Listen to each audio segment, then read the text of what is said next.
डंडा और झंडा, ये दो चीजें आपके साथ रहनी चाहिए।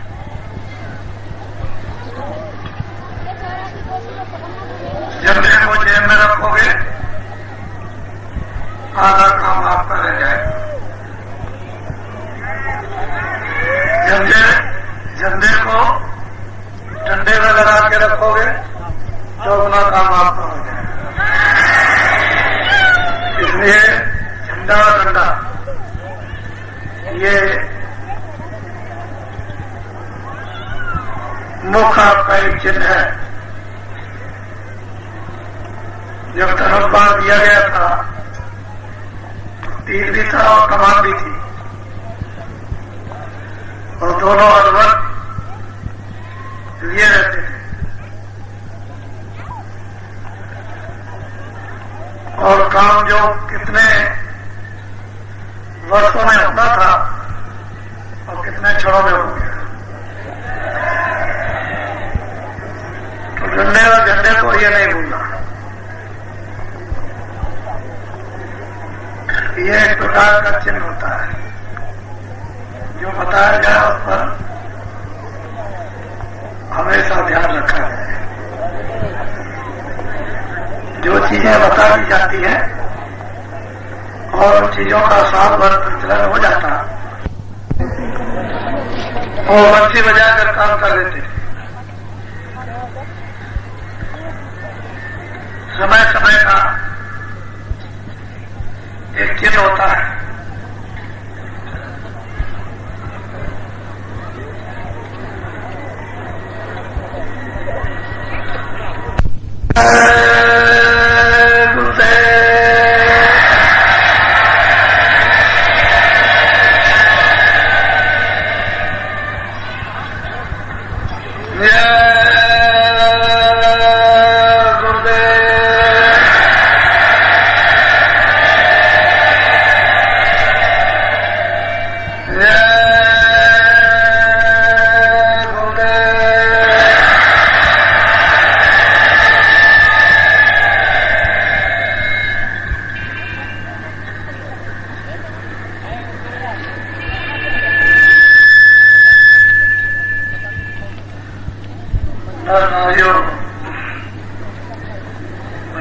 बच्चियों,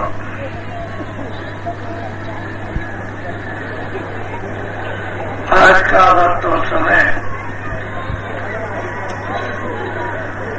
हम सब लोगों के लिए बड़ा मुबारक है, सौभाग्यशाली है। इस संदेश में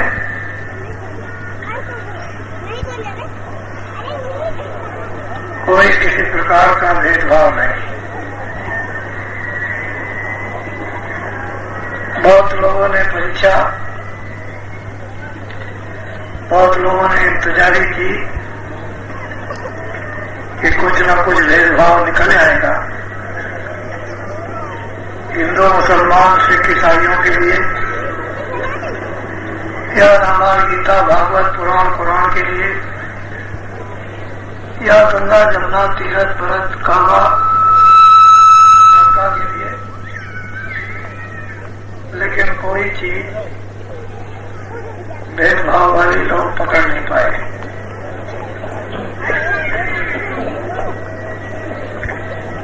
लोगों ने बहुत प्रकार के प्रचार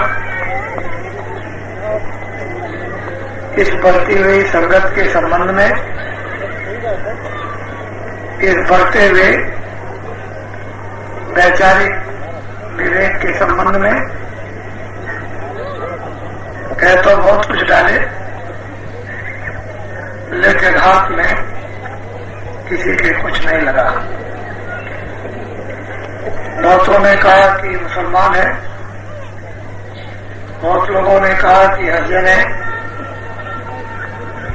बहुतों ने हरिजनों से कहा ब्राह्मण है, बहुतों ने और ब्राह्मणों से कहा धोबी है। बातें तो बहुत लोगों में आई, लेकिन उपदेशों को सुनकर किसी के दिल और दिमाग में जमी नहीं। बहुत लोगों ने कहा कि तीरथ व्रत गंगा जमुना नहीं मानते। बहुत लोगों ने कहा रामायण गीता को नहीं मानते। ये सब बहुत प्रकार के लोगों के आए, उनका कोई उत्तर नहीं दिया और अपने काम में लगे रहे। उस काम से ब्राह्मण शर्मिंदा हुए, अफसोस करने लगे। उस काम से क्षत्रिय शर्मिंदा हुए, अफसोस करने लगे। साधुओं और भक्तों ने अफसोस किया और शर्मिंदा हुए। मूल की सबकी जमाने बंद हो गई।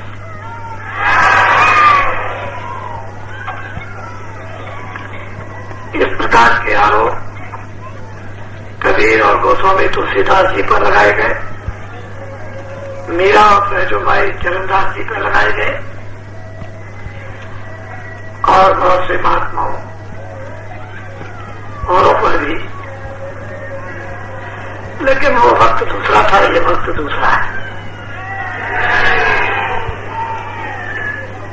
इस वक्त में प्राय मानव का चरित्र गिर गया, प्राय मानव की सत्यता समाप्त हो गई, प्राय लोगों की दृष्टि की पहचान खत्म हो गई, दो बेटियों की सर्वस्वी समाप्त हो गई, माँ बेटे का प्यार वो भी खत्म हो गया, भाई बंधुओं का आदाब इज्जत भी खत्म हो गई। जो खान पान शुद्धि का था वो खत्म होकर के अशुद्धि का हो गया। वो वक्त दूसरा था, दूसरा है। अब कुदरत प्रकृति उसी का साथ सहयोग देगी, चाहे कितना भी तब से ये इरादा कर ले कि मैं अपने दुश्मन को पैदा नहीं होने दूंगा। चाहे वादा कर करके सोच रहे कि अपने बेटे से भगवान का नाम नहीं ले लूंगा, और चाहे वो ये समझे इस दिशा को लड़का में नहीं लेने दूंगा। ये काम उस कुदरत का है और ये कुदरत उसके साथ काम करती है जिसके साथ नेचर की सत्ता है। नेचर कुदरत उसी का साथ देती है जो उसको मानते हैं। जो नहीं मानते हैं उसका प्रकृति साथ नहीं देगी। वक्त की बात होती है। ये सब कुछ आपने भी सुना देखा, हमने भी सबको सुना देखा। आपको इतना विश्वास नहीं था कि हमारा सबका इतना बड़ा समुदाय तैयार हो जाएगा, खड़ा हो जाएगा। आपको ये मालूम नहीं था कि हम सबके सब होश में आ जाएंगे और एक सूत्र में बन जाएंगे। लेकिन कुदरत अपना जो काम कर रही थी उसने किया। अब ये बात कि हम उसके आने का स्थान दें, उसके आने की प्रतीक्षा करें और उसके आने पर उसका सम्मान, तो आपको बहुत कुछ नेचर प्रकृति देगी, ऐसी ऐसी चीजें देगी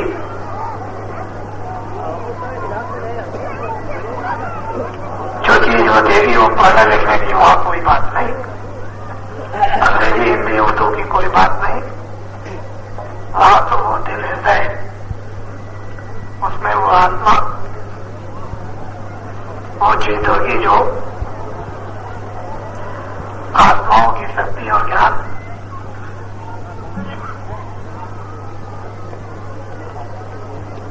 अतुल होता है, उसकी तौल और गिनती नहीं होती।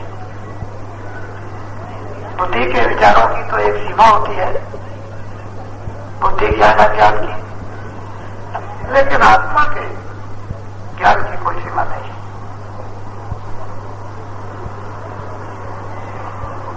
प्रकृति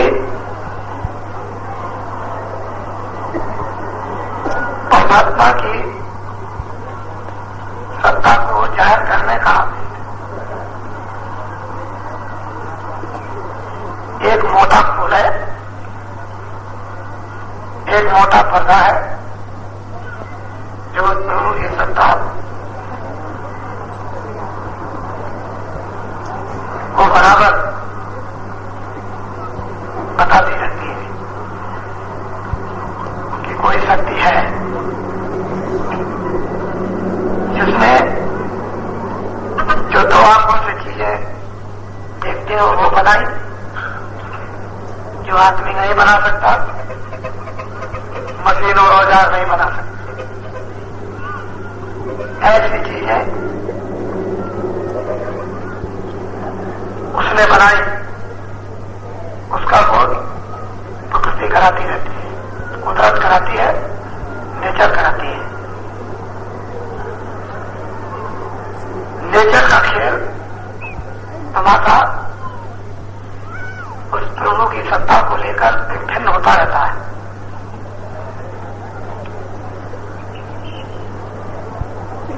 संबंध तो जरूर रहता है, और इसलिए कि उसके प्रकाश में होकर के ये काम होता है। हम मनुष्य शरीर में बैठे हुए हैं,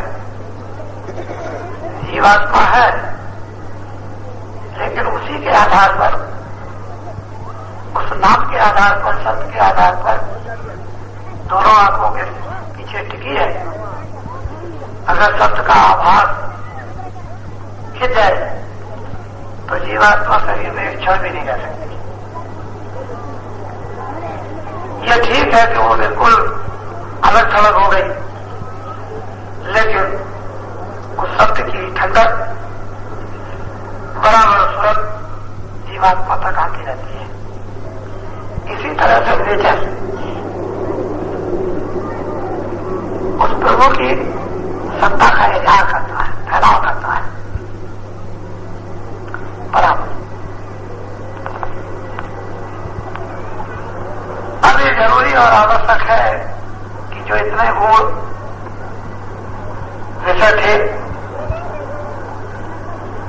इन विषयों के जानने की जो गुण साधनाएं थी, मन बुद्धि चित्त काम क्रोध लोभ मोह अहंकार, इन सबको दमन करने के पश्चात जाना जाता था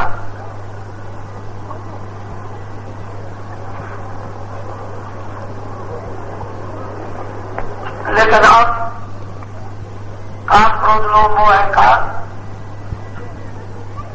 कितने प्रबल शत्रु है कि इनके कारण हम कुछ भी नहीं जान पाते। मनुष्य के ज्ञान को भी नहीं समझ पाते हैं तो आत्मा के ज्ञान को समझना अरबों खरबों दूर की बात है। जो जो साधन कराकर महात्माओं ने अपने युग के समय में लोगों को दिया, उससे भिन्न भिन्न नामों से शास्त्र बनाकर सामने रख दिया, और उन सब शास्त्रों में केवल एकमात्र एक ही साधन, मन को रोकने का। और मन इंद्रियों के द्वार पर बैठ करके निरंतर भागता रहा। जरा देर किया, मन थोड़ा सा क्षणिक रुका और जैसे ही मौका मिला इंद्रियों के दरवाजों में उठवा दिया। तो मन को वश में करने के लिए, काम क्रोध लोभ मोह अहंकार को दमन करने के लिए बहुत प्रकार की क्रियाएं, व्रत, तरह तरह के संयम जो समय पर कराए गए थे, उस समय पर भी मन और इंद्रियां बस में नहीं हुई और काम क्रोध लोभ मोह अहंकार दमन नहीं हुई।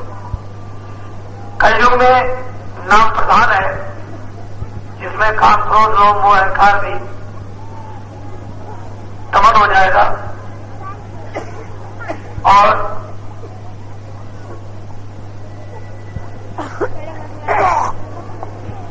बुद्धि भी जाग जाएगी। साथ ही साथ में मन बस में हो जाएगा। क्यों?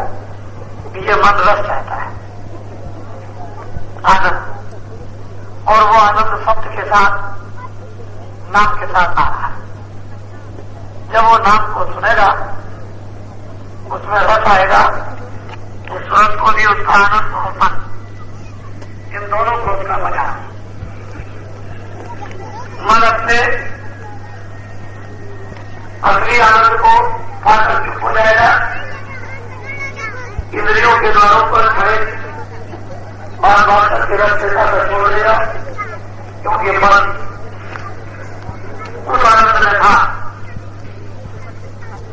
और उसको छोड़कर के यहां लाया गया और उसी आनंद की कल्पना करता है कि मुझे वो आनंद मिल जाए जिसको हमने छोड़ा।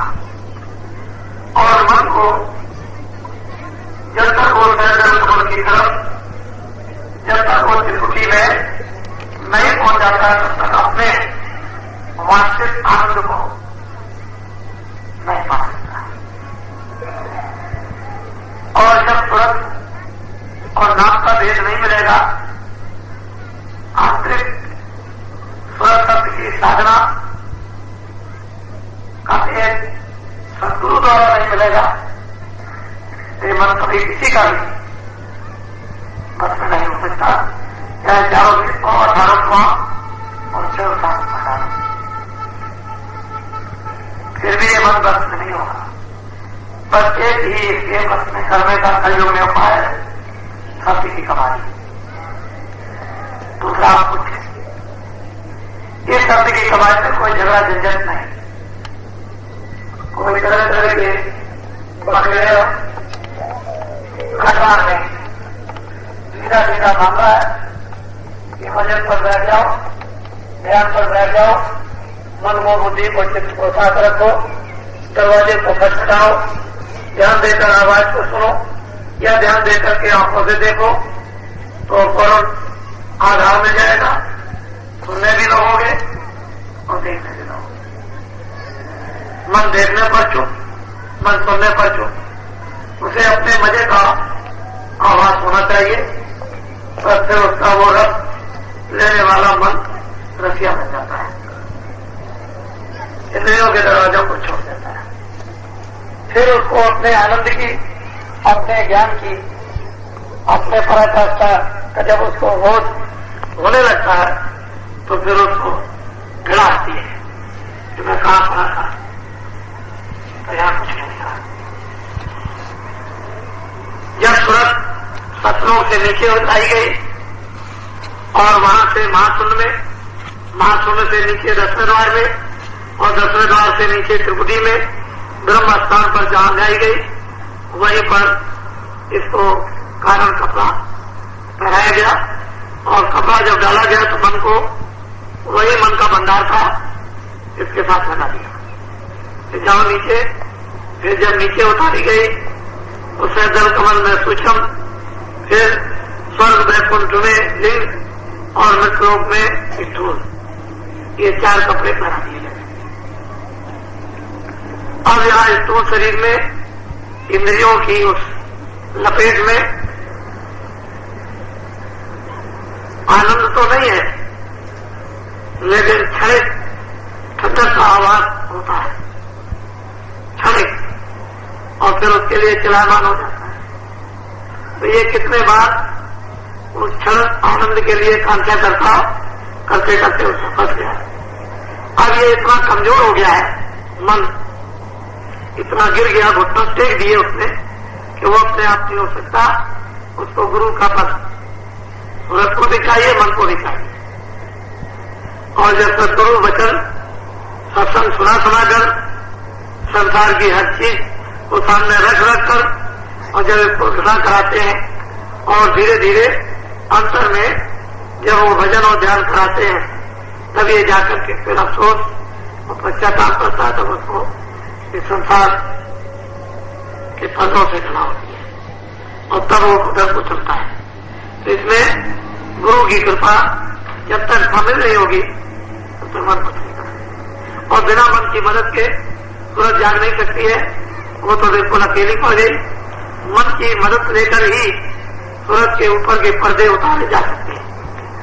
और यही काम गुरु करते हैं कि मन को, सूरज को साफ कर देते हैं और फिर धीरे से पर्दे उतरवाते हैं। फिर वो पर्दे कर्मों के जब उतर जाते हैं तब काम होता है।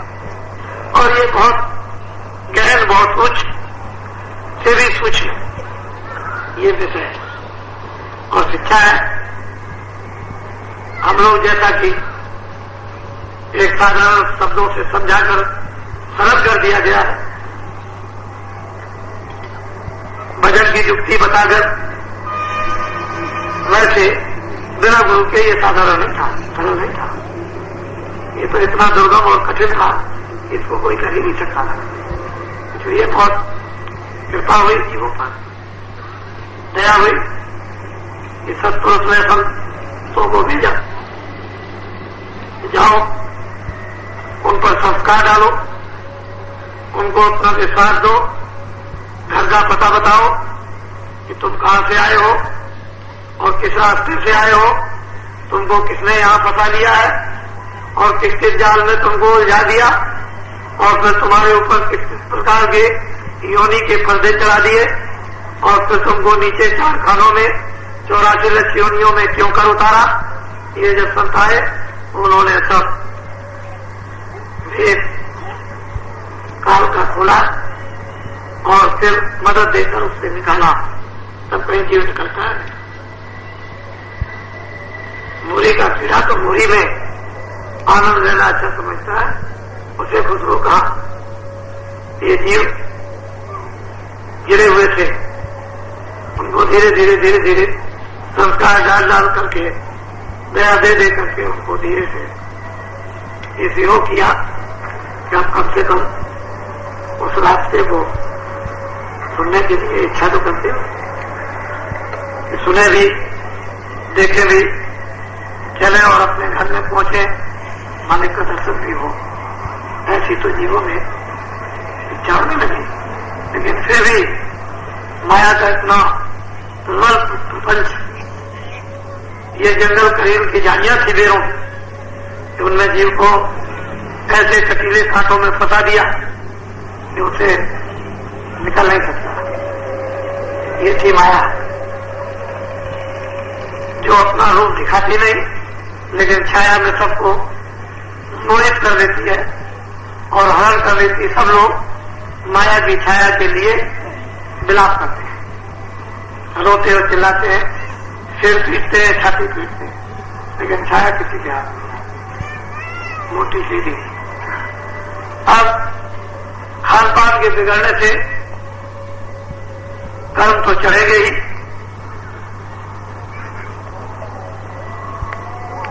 हत्या करोगे और ये कहोगे कि हम उसूली और नहीं चढ़ाया जाएगा, ये नहीं हो सकता। जो हत्या करते हैं उनको सूली पर चढ़ना ही पड़ेगा। काल की विशाल सूली वो तो इतनी अमित सूली है कि उसको तो चढ़ना ही है। इसलिए कहा कि दया करो, रहम करो जीवों को। मनुष्य मकान पाकर, मनुष्य हृदय पाकर, पंचभौतिक शरीर पाकर, बुद्धि को लेकर अन्य जीवों पर दया करो। दया करोगे सूली पर नहीं चढ़ना होगा, नहीं दया करोगे सूली पर चढ़ना होगा। या लोग सूली पर चढ़ा देते हैं तो जो अज्ञान में कि हमको कोई नहीं देखता है, हाँ ये काम करते हो, सूली पर तो चढ़ नहीं होगा।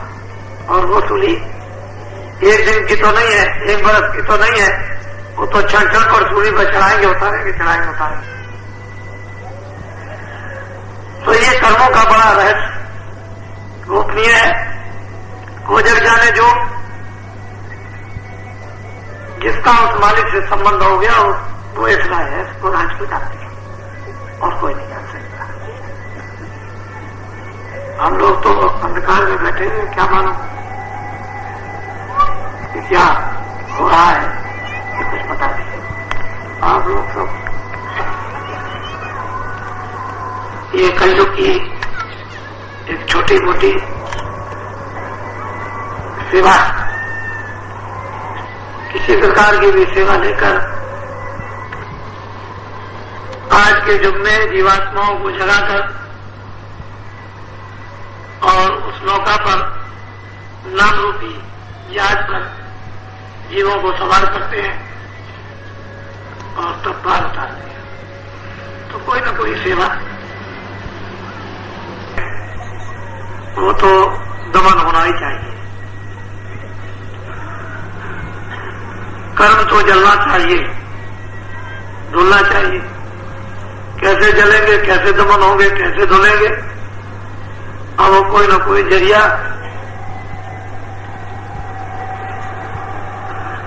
महात्माओं को निकालना ही पड़ता है, मगर उसके नहीं होगा। आपको इन सब चीजों से मतलब क्या? मतलब तो आपको ये होना चाहिए कि हमारा तो कल्याण हो किसी तरह। अपने लक्ष्य को तो ये रखना चाहिए कि कैसे भी हो, ना हमको अच्छा मालूम ना हमको बुरा मालूम, हम तो आकर यहाँ फंस गए, जुग जुग से फंसे हुए हैं। अगर कोई कृपा हो जाए तो किसी जीवन में पार हो जाए। आपको तो अपने पार होने से मतलब है। कोई क्या कराता, कोई क्या नहीं कराता, क्या कराएगा क्या नहीं कराएगा, वो तो एक खेल है, तमाशा है, वो तो बहाना है। जिंदगी रोजी मौत पानी। आदमी चला जाता जरा से कंकर से वो फिसल जाता, गिर जाता, मौत हो जाती है, तो वो कहते हैं कंकर ना होता इसकी मौत नहीं होती। तो उसके लिए बहाना था। इसी तरह से किसी न किसी वसीले से रोजी मिल जाती। लोग नहीं समझते हैं कि बात की रोजी तो उसे देना ही, पहले रोजी और मौत मारने से मौत हो जाती है। इसी तरह से महात्माओं को कोई न कोई काम बहाने से लेना होता है और आपको उस काम से देश में मानव को कीर्ति मिलती है, मानव को साथ मिलता है, मानव को विश्वास मिलता है, मानव में हिम्मत आती है, मानव वीर और बहादुर बनता है, मानव को ज्ञान होता है। और अगर मान लो कोई बहाना ना हो तो कुछ नहीं, फिर आगे का रास्ता सब मनुष्य का बंद हो जाएगा, तो कोई भी काम नहीं करेगा। इसलिए कर्म क्रिया आवश्यक और जरूरी है, और उसी में से कोई ऐसी कर्म क्रिया बहाने हिलने की निकाल दी जाती है कि जिससे काम हो जाता है। तो आप तो बराबर ध्यान रखो कि ये आपका देश नहीं है।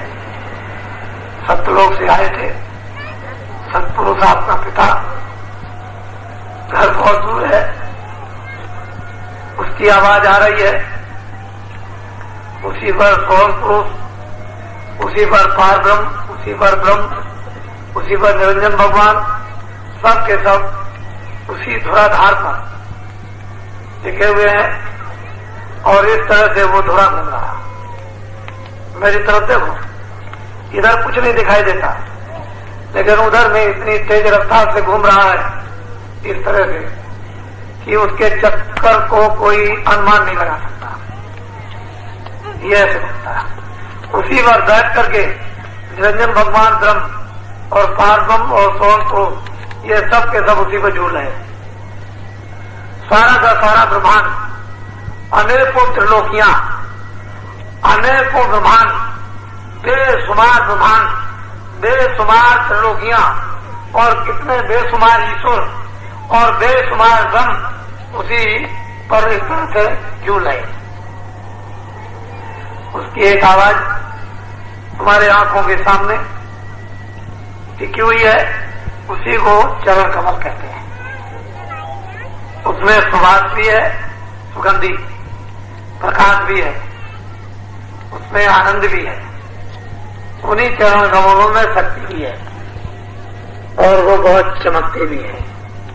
उस सत्पुरुष की सीधी आई है धार और वहां तुम्हारे आंखों के सामने टिकी हुई है। बस वो सिर्फ इतना पर्दा पड़ा हुआ है, अगर वो पर्दा हट जाए तो मुसलमानों में उसको कहते हैं दूज का चांद। हिंदुओं में रामायण में कहा है कि यानी नख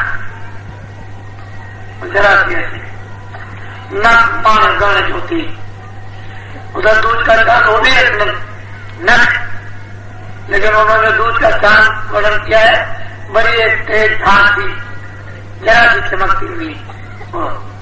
ऐसे उन्होंने कहा नख मान गण, वो नख चमकता है, रोशन है और ऐसा मालूम होता है कितनी मणियां उसमें गुथी हुई है। लेकिन वो चरण कमल सत्पुरुष की, सतलोक की वो धार उधर से चली आई और तीसरे दिल में आकर टिक गई और टिकी हुई है। और जब तक वो रहेगी तब तक ये सारा का सारा ये भूमंडल और आंतरिक बड़े बड़े मंडल ये सब टिके रहेंगे। और सत्पुरुष से वही से अपनी आवाज को ऐसे बंद कर ले सत्पुरुष से, तो न ब्रह्म रहेंगे, न देवी, न देवता रहेंगे, न ब्रह्मा, न विष्णु रहेंगे, न स्वर्ग, न वैकुंठ रहेगा, न ईश्वर रहेगा, न पारब्रह्म। क्षणों में पलक के मारते उन्हें कुछ नहीं, न जल, न पृथ्वी, न आयु, न सूरज, न सितारे, न चांद, न यहाँ कोई आदमी, न ये समुद्र रहेगा, न पृथ्वी, न ये पार रहेंगे, कोई चीज नहीं। तो इससे पता चलता है कि उस धार में कितनी शक्ति है। वो हिटोला है, उसी में बैठ करके कितने ब्रह्मांड बराबर ऐसे छूटते रहते हैं। ये यहां से पैकर्मा चक्कर नहीं लग रहा, वो धुरा से ही चक्कर लग रहा, वही से। तो सतलोक के ऊपर में अलग लोक और अलग लोक के ऊपर में अगम लोक और अगम लोक के ऊपर में अनामी लोक। उन लोगों की कोई उपासना नहीं होती है, सिर्फ सतलोक तक की उपासना है। इसलिए उन्होंने ऊपर में वर्णन कर दिया है कि वो अलग है, लगने भी नहीं आ सकता, अगम है जिसकी कोई ज्ञान नहीं, अनाम जिसका कोई नाम नहीं। लेकिन वैसे सब कुछ है, ऐसा नहीं कि नहीं। और वो सतलोक से भी अलग अपार बड़ा है, अलग से अपार बड़ा आगम और फिर बेइंतहा जिसका कोई शुमार नहीं, वो अनामी। ये वेद संत लेकर कलयुग में आए, उन्होंने नीचे से लेकर के ऊपर तक सबका भेद बताया। कितने देवी कितने देवता हैं, 33 करोड़ देवी, 10 करोड़ शंभु, 9 करोड़ दुर्गा, ये सब की व्याख्या संतों ने अलग अलग की। ईश्वर क्या है, ब्रह्म क्या है, पारब्रह्म क्या है और महाभारत को किसको कहते हैं, सब कुछ अलग अलग। स्वर्ग क्या है, वैकुंठ क्या है, ब्रह्मांड क्या, ये सब उन्होंने अपनी आंखों से देखा। लेकिन ये जो खान पान इन दिनों में बिगड़ गया, इसके कारण मस्तक में ये कोई चीज आ नहीं रही। बुद्धि में ये तीक्ष्ण था, अब रही नहीं। जो बुद्धि में विवेक होना चाहिए था वो खत्म हो गया। बुद्धि एक तरह की सुन कर्मों के द्वारा सोच ही गई।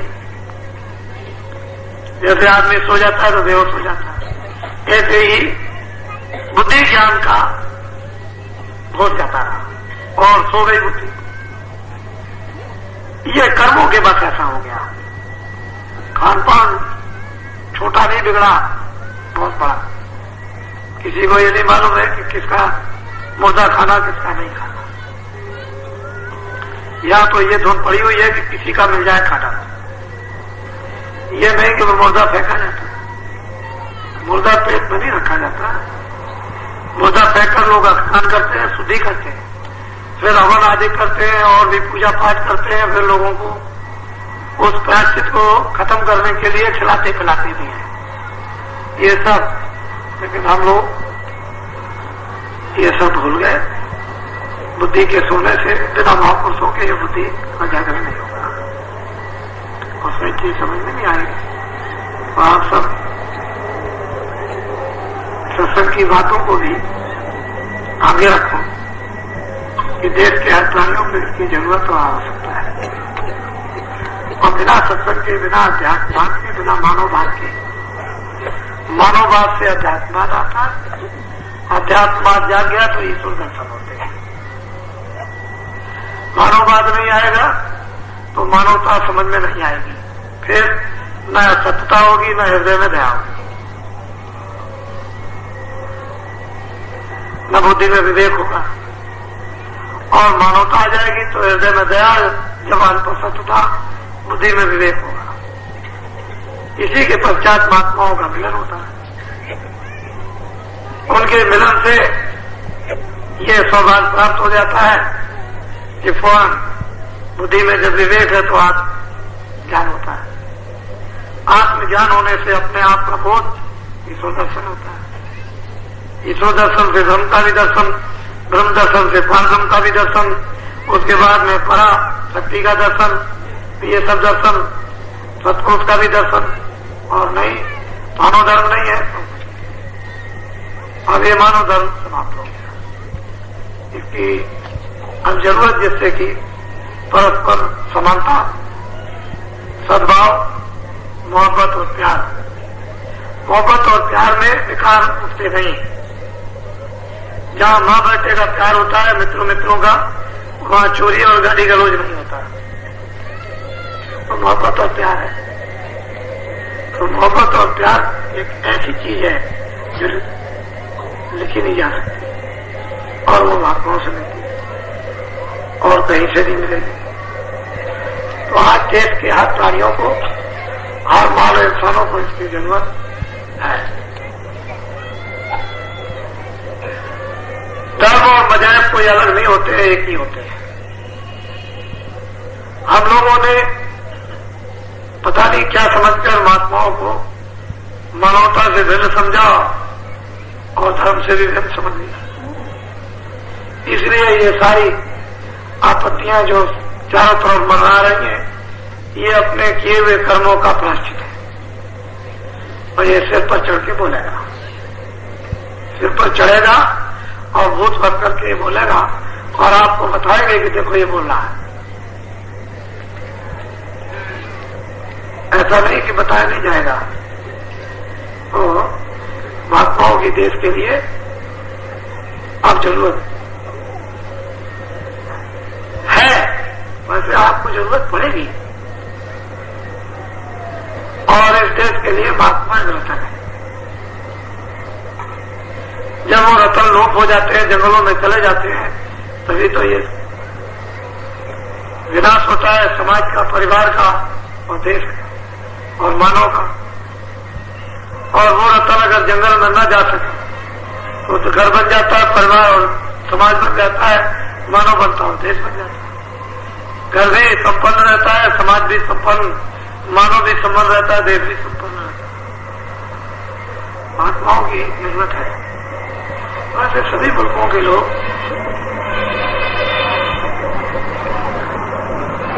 महात्माओं की इज्जत तो करते थे, लेकिन भारतवर्ष तो इसमें प्रधान ही है।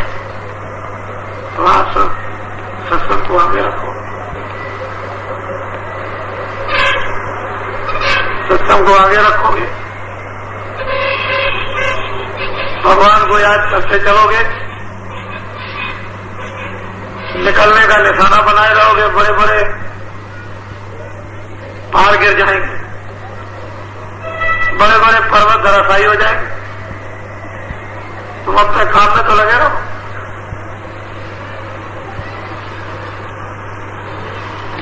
उस्ताद है मैं पहलवान को लड़ाना जानता है।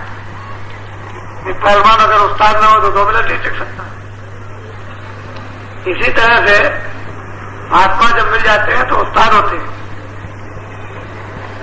हर एक गांव जानते हैं, आगे का, पीछे का, वर्तमान का, और किसी न किसी दांव से मार देते, गिर जाता है, क्या देर लगती है। इसीलिए वो बात याद रखो कि जो आपको ये कहा गया था कि छोटी बड़ी समुद्र और तालाब की मछलियां फंसाई जाएंगी, वो ऐसा जाल फेंका जाएगा कि एक ही जाल में सब जान, उसमें छोटी बड़ी बड़ी बड़ी मछलियां फंस जाएंगी। वो है हकीकत और वास्तविकता, उसमें बनावट का कोई काम नहीं। जो रोशनी है, प्रकाश है, वो अपनी जगह पर है। रोशनी आएगी, अंधेरा दूर हो जाए, बात खत्म है। पानी पीने को मिल जाएगा, प्यास अपने आप चली जाएगी, बात खत्म।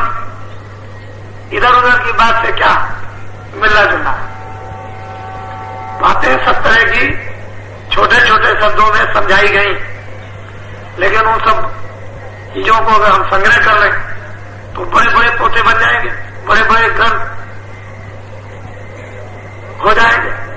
छोटी छोटी चीजें बड़ी बड़ी चीजें होती हैं, और जितने भी महात्मा आए हैं उन्होंने छोटी छोटी चीजें रखी जो सबको उसका फल दिया, सबको उसकी समझ दी और सब लोगों को जगाया। उसमें भेदभाव कुछ रखा नहीं, ऐसी छोटी छोटी चीजें उनकी होती हैं। तो आज 17 तारीख है 1984। ये मथुरा आश्रम है। आप लोग नए भी लोग आए हैं, वो भी देख रहे और सुन भी रहे और समझ भी रहे। कुछ देखने से, कुछ सुनने से और कुछ अनुमान से अनुभव होता है। इन तीनों चीजों से अनुभव वक्त, तीनों चीजें न मिले तो अनुभव पक्का नहीं होता। सुना भी होगा आपने, कुछ देखा भी होगा, कुछ अनुमान भी लगाया होगा। फिर जो चीजें अनुमान की होती हैं, वो अनुमान की तो अंधेरे में हो सकती हैं, लेकिन सुनी और देखी कि किस बात का अंधेरा जो सामने देखते सुनते हैं, और वही अनुभव पक्का होता है। तो आप यदा कदा जहां जहां भी कार्यक्रम हो, ऐसी भीड़ें सब जगह पर हो रही है। कहीं भी किसी जगह भी जाए, भीड़ का कोई शुमार नहीं है, और भीड़ का कोई हिसाब नहीं। हम कुछ भी किसी को न बताएं और सीधे चले जाएं तो हमको सब पहचानते हैं। बस उतरे नहीं सड़क पर और पेशाब करने की जाएगा जब मेरी मांग हो जाएगी। जब तक मेरी मांग नहीं होगी तब तक तुम्हारा काम सफल नहीं होगा। ये बात तुम्हारी बातों से, तुम्हारे काम से, तुम्हारे हाव से, तुम्हारे भाव से जब लोग सुन लेते हैं तो वो यही प्रार्थना करते हैं कि एक दफे बाबा जी को ले आओ। मैं उनके मुंह से 2 शब्द सुनना चाहता हूं और कुछ नहीं। उन्होंने समझ लिया, उन पर इतना ज्यादा तुम्हारी बातों का दबाव पड़ा, यानी तुम्हारी बातों का दबाव नहीं पड़ा, प्रकृति का दबाव पड़ा। बस वो इतना जानना चाहते हैं कि बाबा जी की एक मोहर लग जाए, बस वो इतना ही, कुछ और कुछ नहीं, बस मोहर ये हो जाए बाबा जी को। लेकिन मैंने इस गुप्त दौरे में और अभी जब गया तो मैंने यही लोगों से कहा कि आपने लोगों से ये मांग रखी कि बाबा जी को ले आओ, अभी तो मैं आ गया, लेकिन दोबारा अगर इतनी जल्दी मांग करोगे तो नहीं आ सकता, क्योंकि देश में गांव बहुत है, शहर बहुत है, 365 ही दिन होते हैं, तो मैं इतनी जल्दी नहीं मिलूंगा। अब ये जरूर है कि वही लोग मेरी बातें आपको सुनाएंगे, उन्हीं पर यकीन करना पड़ेगा, विश्वास करना होगा। तो ये सब चीजें आपकी सफलता की। वैसे मैं तुम्हारे अंदर वो भाव नहीं जगाना चाहता हूं जिस भाव से क्षणों में सब कुछ कर दिया जाए। अरे अगर वो भाव जगा दिया जाए तो क्षणों में कुछ का कुछ हो जाए।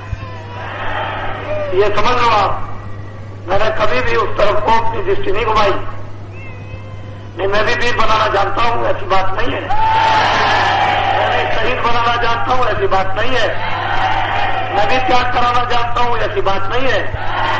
मैं घरबार छुड़ाना भी जानता हूं, राजगद्दी भी छुड़ाना जानता हूं। यह है कि उधर हमारी दृष्टि नहीं है। हमने जो कोई भी अपना कदम रखा है वो मानव मात्र के हित का, उसमें सबका मुफीद फायदा लाभ रखा। ऐसी बात नहीं है कि लोग ये समझते हो कि, और हमको आप देखते रहते हो तो परिश्रम इतना उम्र होते हुए भी करता रहता हूँ बराबर, उससे जरा भी पीछे नहीं हटता हूँ। किसी प्रकार का भी परिश्रम हो मैं बराबर करता रहता हूँ। आप देखते हो यहाँ सब जो लोग रहते हैं देखते रहते हैं, आप इतना परिश्रम नहीं कर पाओगे। आपको तो इतना तो कर लोगे, ये हुक्म दे दिया उसको कर डालोगे, लेकिन हुक्म बंद हो गया तो नहीं कर पाओगे। ये बात है सर। इसलिए ऐसा नहीं है, लेकिन हम उस तरफ को अपनी निगाह नहीं रखेंगे। काम वो है कि भाई सांप मर जाए लाठी टूटे नहीं, काम हो जाए। वही काम सफल होता है कि किसी का कोई नुकसान ना हो, समझ गए। अरे विकार चले जाए, समझ गए। और मतलब यह है कि क्या से मारना, विकार दूर हो जाए। काम मतलब ये अपनी जगह पर काम हो जाए, लोगों को काम का आराम हो जाए। छोटी सी बात मोटी है तो वो चीजें आप ऐसा मत समझ लो कि नहीं है। और पागल बनाना भी चाहता हूँ कि थोड़ा मैं पागल भी बना लूं, ऐसी बात नहीं है कि मतलब यह कि बात ऐसा ही है किसी तरह का। तो जो इतना बड़े जन समुदाय को लेकर और घूम रहा है चारों तरफ में, समझना चाहिए ये छोटी चीज नहीं है। तो आप, मैं तो यहाँ पर सत्संग अभी समाप्त करूंगा। और ये लोग जो 10 शादियां सुबह हो गए 10 साल, तो फिर बैठ के आकर तो वास्तव में यह है कि जब उधर ध्यान बढ़ जाता है तो आपका नुकसान होता है। और हम आज चाहते थे कि आज सत्संग आपको मतलब करना चाहिए और वो उससे ठीक रहता है। अभी तो हम यहाँ सुबह भी चाहते हैं, उसमें कोई बात नहीं है। अभी तो मैं तो वो तो हो जाएगा काम, जब जिस काम के लिए आया हो। इसलिए आपको करना चाहिए। जो अपने बात में कुछ लोग देखने की दृष्टि से नए लोग आए थे कि चलो बाबा जी का आश्रम देखेंगे, उन्होंने अपनी आंखों से देखा और उनको नामदान जो मिला वहां भी मिला, उनको यहाँ भी मिला। जिन लोगों ने वहां नहीं ले पाया था, जिनके यहाँ गए थे, उन्होंने यहाँ ले लिया। वैसे तो मैंने वही बसा की ताकि उन लोगों को कम से कम ये कहने का अवकाश न मिले कि हम इस वस्तु से वंचित रह गए। हम ये जानते तो जरूर है कि आपको लेना नहीं आता, दे दिया जाए तो रखना नहीं आता, लेकिन फिर भी जिस मालिक की दया की वर्षा होनी है वो कर दी जाए। तो कभी समय आएगा तो दिन पड़ जाएगा तो जम जाएगा। इस ख्याल से मालिक की दया लेकर के और तो बरसात की गई, वो बरसात की जा रही है। ऐसा नहीं है कि महात्माओं का डाला हुआ बीज व्यर्थ चला जाए, ऐसा नहीं होता। न कभी ऐसा हुआ है और न कभी ऐसा ग्रंथों में लिखा गया है। जो महात्मा परिश्रम करते हैं बीज डाल देते हैं, वो तो बीज नष्ट होने वाला नहीं होता। जब उसका समय आएगा तो समय पर जम जाएगा और उस बीज का जो गिरेगा पौधा अद्भुत बन जाएगा, वो तो फल लगेगा ही, इसमें कोई संदेह नहीं है। तो आप सबके सब जो नए लोग आए हुए हैं वो इन विचारों को लेकर के जाए कि परिवर्तन होगा, ये रुकने वाला नहीं है, इसको ध्यान में रखें। साथ ही साथ धर्म की स्थापना होगी। लोगों को मालूम नहीं है कि किस धर्म की स्थापना होगी और धर्म नाम किसका है। सज्जनों की रक्षा होगी। लोग ये भी नहीं जानते कि सज्जन किसको कहते हैं और किन की रक्षा होगी। मैं तो ये जानता हूं कि असल में ये बातें आपके समझ के बाहर है। जिनका खान पान बिगड़ गया वो इन सब चीजों को नहीं जान सकते हैं कि धर्म क्या है और सज्जन क्या है और धर्म की कैसे स्थापना होती है और सज्जनों की कैसे रक्षा होती है। और वो ये भी नहीं जानते कि दुष्ट किसको कहते हैं, उनको ये भी पता नहीं है, वो लोग नहीं जानते इन सब चीजों को। इसलिए परिवर्तन होगा,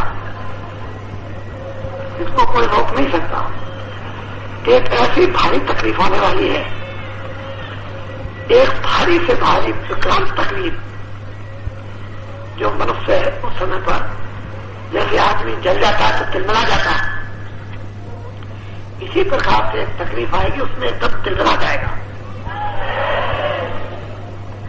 और उसी समय पर महात्मा और फकीरों की बड़ी भावहीनी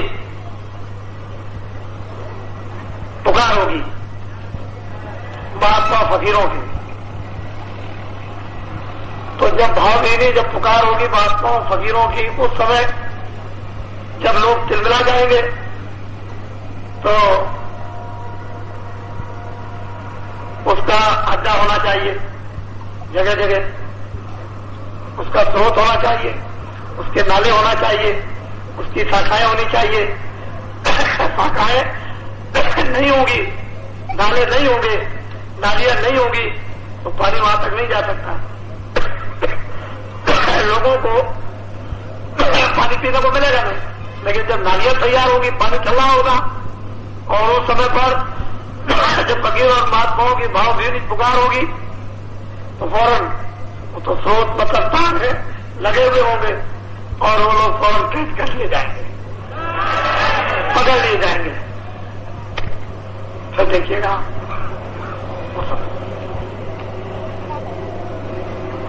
तो ये छोटी चीज है जरूर, लेकिन उनको छोटा मत समझिए। तो आप झंडा और डंडा, जब सुबह यहां से पद यात्रा होगी, ये सब हिंदुस्तान में सब लोग आपकी नकल कर रहे हैं। कोई बात कहेंगे सत्संग में तो नकल करेंगे। हिंदुस्तान के लोग बड़े नकल किए, जानते पूछते कुछ नहीं और नकल, फौरन नकल करेंगे और उस नकल से मतलब वो शिकार हो जाते हैं। वो नकल उनकी काम नहीं करती, समझ लो आप अच्छी तरह से। तो किसी की नकल नहीं करनी चाहिए। जो भी हम जहां जहां बोलते हैं वहां वहां लोग नकल करते हैं। अब हमको कहने की जरूरत नहीं है, आप इसको कहना नहीं चाहते हैं, लेकिन नकल नहीं करनी चाहिए। जो तुम्हारे पास क्षमता है करो, दूसरे की नकल करने से काम होने वाला है। हम किसी की कोई नकल नहीं करते, आपको नकल करने की कोई जरूरत ही नहीं। क्यों किसी की नकल करें? जो बात है वो सामने होनी चाहिए, एक सीधी। तो जो कुछ भी कह रहे हैं वो सब पक्के नकल हो रही है और उसका परिणाम सीधा नहीं उल्टा हो रहा, सुखदायी नहीं दुखदायी हो रहा है। आप लगे रहो, आपके काम से लोग घबरा जाएंगे। मैं आपको बता देता हूं, इतनी बात जरूर है कि जिस तरह का काम आपने 1.5 महीने किया, अभी किया कुछ नहीं, वो तो जबरदस्ती मतलब यह है कि वो इस तरह की मालिक की दया, तो आप थोड़े बहुत मतलब ये लगे, लेकिन अपनी इच्छा के साथ अभी पूरा काम नहीं किया। वो जो 3 साल आपके जो बाकी पड़े हुए हैं उनको थोड़े दिनों में पूरा कर दो। उनको पूरा करना पड़ेगा, तो पीछे से मत कहना। हाँ, वो पूरा करना है। ऐसी दौड़ लगाओ कि दुनिया के दिल और दिमाग रगड़ जाए, ऐसी दौड़ मारो, काम ठीक हो जाए। क्योंकि दुनिया का इंसान जागने वाला है, ये अब सो नहीं सकेगा, अब जगेगा और अब ये भ्रम से रहित होगा, भ्रमित नहीं होगा। लेकिन आपकी दौड़ हो जानी चाहिए। वो तो मैं परसों 19-20 को आपको बताऊंगा। आप लोग सब टैप ले चलना, जिनके पास टैप है कोई छोड़ना नहीं, और एक एक कागज कलम जरूर साथ रखना। जो जो पढ़े लिखे हो वो कागज कलम बिल्कुल रखना, जिनके पास टेप ना हो अच्छे भाई अच्छे फोन लिख लेना, मोटे मोटे शब्द होंगे, कोई ज्यादा नहीं, जल्दी का काम नहीं, मोटे मोटे होंगे उनको लिख लेना। कल पद यात्रा होगी।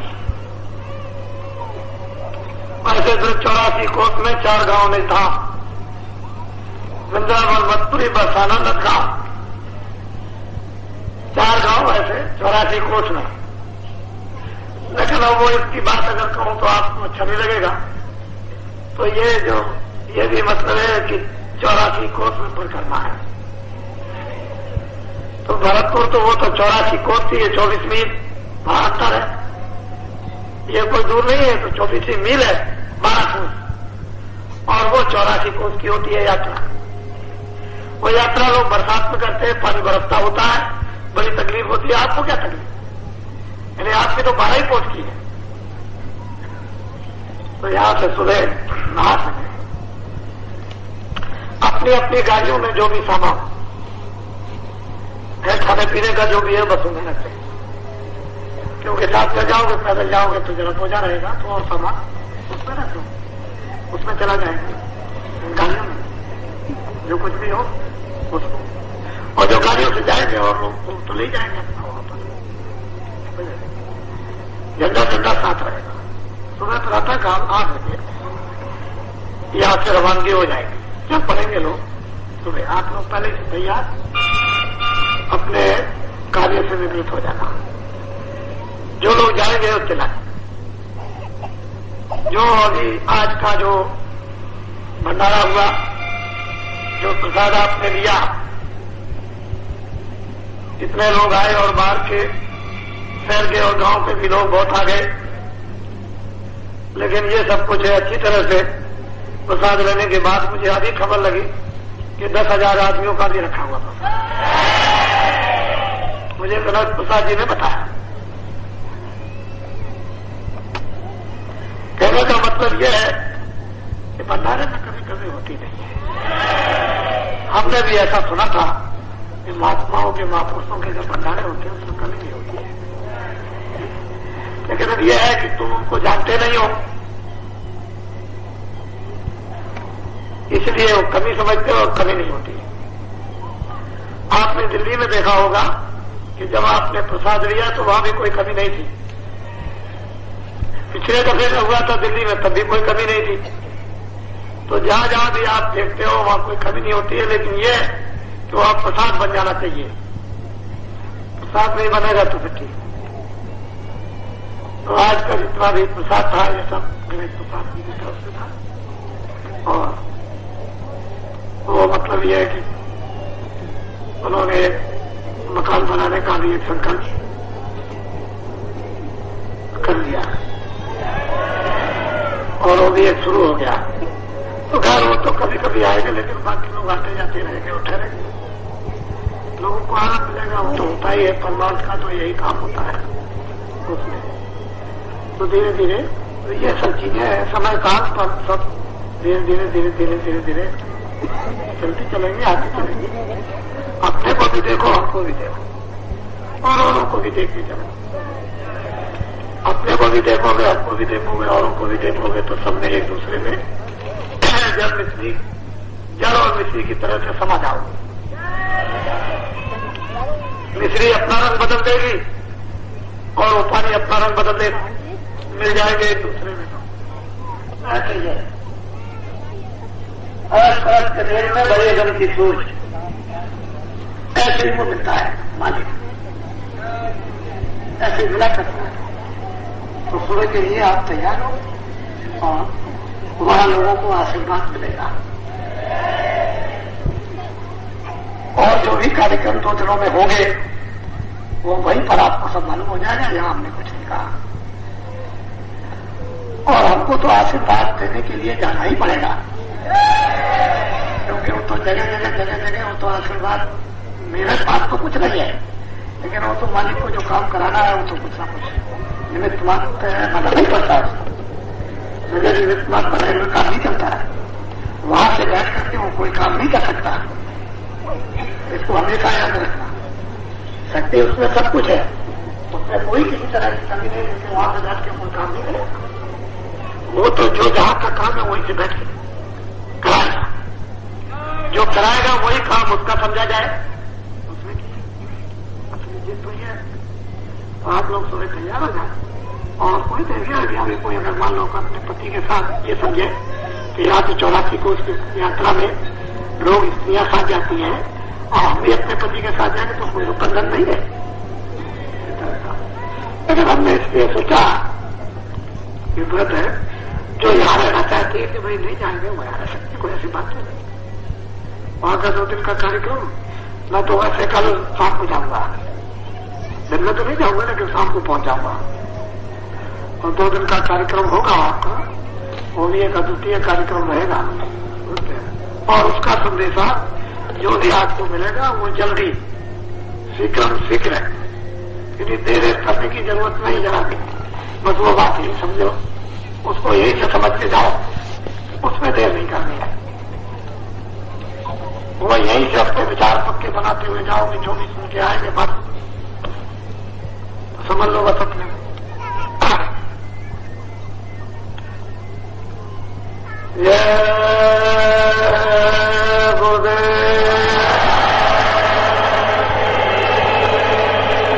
देखो मेरी बात फिर सुन लो। जो लोग यहाँ बोरा पहरे हुए हैं फिर बोरा उतारना है, पहले समझ लो। हमको आप ये समझते हो कि बाबा जी खुश हो जाएंगे और बाबा जी के आंखों के सामने से हट जाएंगे तो बाबा जी अंधे हो जाएंगे, समझ गए, और हम वहां कपड़ा पहन लेंगे, इससे बाबा जी खुश होने वाले नहीं। न मालिक खुश होगा न बाबा जी खुश होंगे। मोटी बात को समझ लो अच्छी तरह से। यहां तुमने हमको दिखाने के लिए, लोगों को दिखाने के लिए पहन लिया तो वहां भी पहने रहना। और अगर वहां कोई कपड़ा उतारता हो पहनने वाला, वहां और वो कपड़े सफेद पहनता हो, तो इसका यकीनो विश्वास बिल्कुल मत करना। ये मैं तुमको बता देता हूं, ये कसौटी है। खड़ा आपको कुछ समय के लिए उतरना ही पड़ेगा, और एक दफे अगर खड़े उतर गए तो फिर जब शाम लग जाती है तो काम हो जाता है। तो एक दफे तो खड़ा उतर नहीं आपको, फिर तो सड़क बन जाएगी, फिर क्या बात है। वो तो ऐसा होता है ना कि बिच्छू अपने बच्चों को पैदा करती है, और पैदा करके बस बच्चे उसी के पीठ में बैठ जाते हैं और बिच्छू को खा लेते हैं, अपनी माँ को खा डालते हैं, जीवित हो जाते हैं। तो वो तो ऐसा होता है कि जो लोग रास्ता बनाते हैं औरों के लिए बनाते हैं, पर तो लोग आराम से चलते रहते हैं। तो उसके लिए तो एक खड़ा उतर नहीं पड़ेगा उस रास्ते के लिए।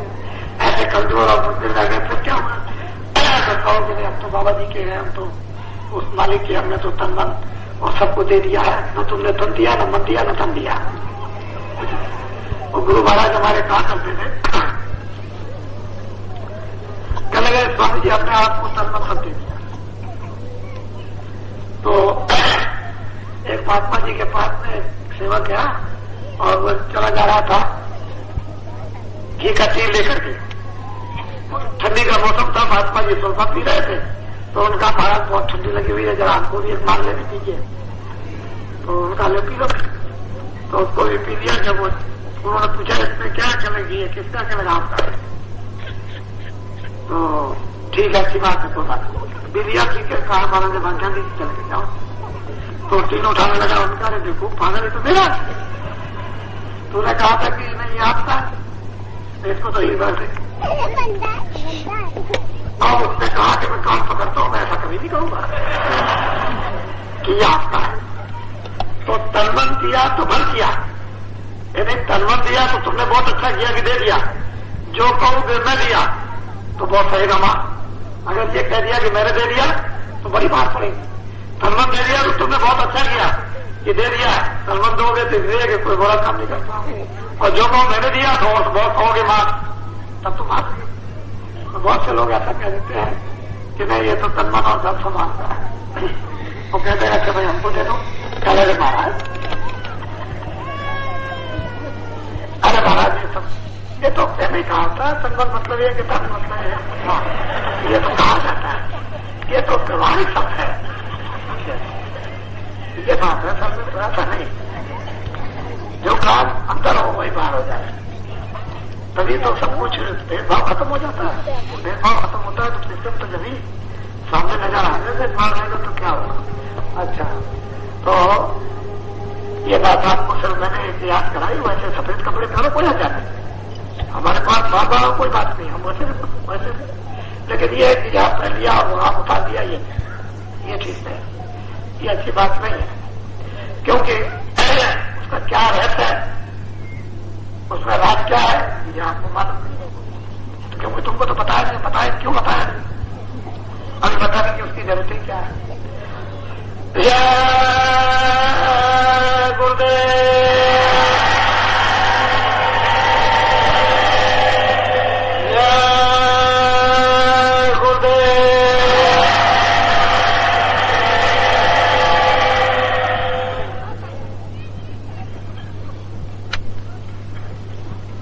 धक्के मारेंगे।